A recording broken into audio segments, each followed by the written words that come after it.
നമുക്ക് നമ്മുടെ ആർക്കിടെക്ചർ ഫയലിനെ ഫയലിനെ X10Y10 എന്ന് പറഞ്ഞ ഒരു പോയിന്റിലാണ് കൊണ്ടുവന്ന് അറ്റാച്ച് ചെയ്യേണ്ടതെങ്കിൽ നോർമലി ബേസ് കറക്റ്റഡ് ഡ്രോയിങ്സ് ആണ് നമുക്ക് ആർക്കിടെക്റ്റിൻ്റെ കയ്യിൽ നിന്ന് കിട്ടുക.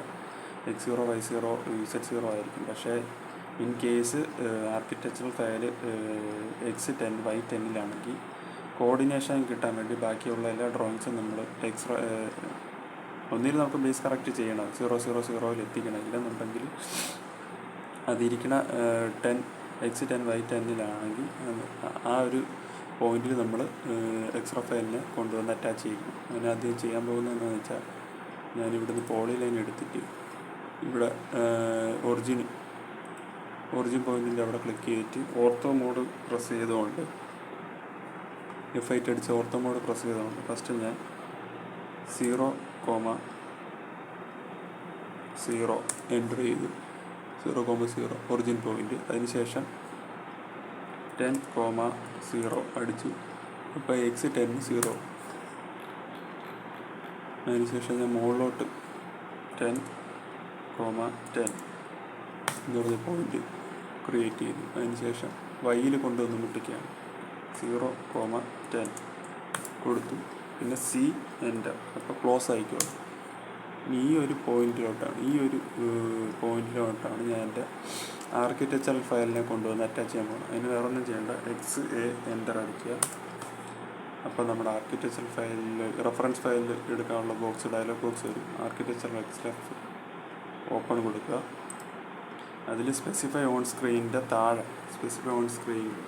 രണ്ടാമത്തെ ഇൻസർഷൻ പോയിൻ്റാണ്, സ്കെയിലല്ല, ഇൻസർഷൻ പോയിന്റ് ക്ലിക്ക് ചെയ്യുക. എന്നിട്ട് കൊടുക്കുക X10. അതുപോലെ തന്നെ Yയും 10. ഓക്കെ കൊടുക്കുക. കണ്ടോ? ഇനി ഇത്രയും വലിയ നമ്മുടെ ഡ്രോയിങ് വന്നിരിക്കുന്നത് 00 എന്ന് പറഞ്ഞ പോയിന്റിലായിരിക്കും. നോക്കുകയാണെങ്കിൽ ബേസ് BASC എൻ്റർ അടിക്കുകയാണെങ്കിൽ കാണാൻ പറ്റും 10X10Y10 ആ ഒരു പോയിന്റിലാണ് നമ്മുടെ ഫയൽ ഇരിക്കുന്നത്. ഇതിങ്ങനെ ചെയ്യുന്നത് എന്താണെന്ന് വെച്ചാൽ കോർഡിനേഷൻ കിട്ടാൻ വേണ്ടിയിട്ടാണ് നമ്മൾ ചെയ്യുന്നത്. നോർമലി ബേസ് കറക്റ്റഡ് ഡ്രോയിങ് ആയിരിക്കും നമുക്ക് ആർക്കിടെക്റ്റിൻ്റെ കയ്യിൽ നിന്ന് കിട്ടുന്നത്. ഇല്ലെങ്കിൽ നമ്മളതിനെ ബേസ് കറക്ഷൻ ചെയ്യണം.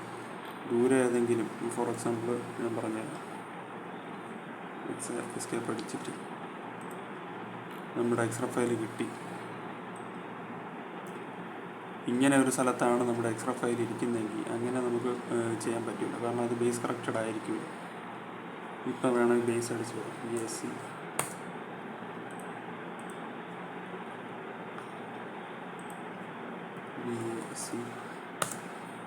കണ്ടോ? നമ്മുടെ ഇപ്പോൾ ബേസ് പോയിന്റ് എന്ന് പറയുന്നത് കാണാമോ എന്ന് എനിക്കറിഞ്ഞൂടാ. ഒരുപാട് ഡിഫറൻസ് ഉണ്ട്. 00 അല്ല, 14,000 -8,000 0.20 എന്നൊക്കെ പറഞ്ഞ് ഒരു പ്ലെയിനിലാണ് ഇപ്പോൾ അതിൻ്റെ ഒറിജിൻ കിടക്കുന്നത്. സോ അങ്ങനത്തെ ഡ്രോയിങ്സ് നമ്മൾ ബേസ് കറക്ഷൻ ചെയ്തിട്ടാണ് MEP സർവീസസ് ചെയ്യുന്നത്. അത് പ്രത്യേകം ശ്രദ്ധിക്കുക. നമ്മുടെ ആർക്കിടെക്ചറൽ ഫയൽ ബേസ് കറക്റ്റഡ് അല്ലെന്നുണ്ടെങ്കിൽ ഫസ്റ്റ് ഓഫ് ഓൾ അതിന് ബേസ് കറക്ഷൻ ചെയ്യുക. അതിന് മുമ്പ് യൂണിറ്റ് സെറ്റ് ചെയ്യുക. നമ്മൾ ചെയ്യാൻ പോകുന്ന യൂണിറ്റ് തന്നെ സെറ്റ് ചെയ്ത് കൊടുത്തതിന് ശേഷമാണ് XRFൻ്റെ കാര്യം ശ്രദ്ധിക്കാൻ. Okay guys, thank you.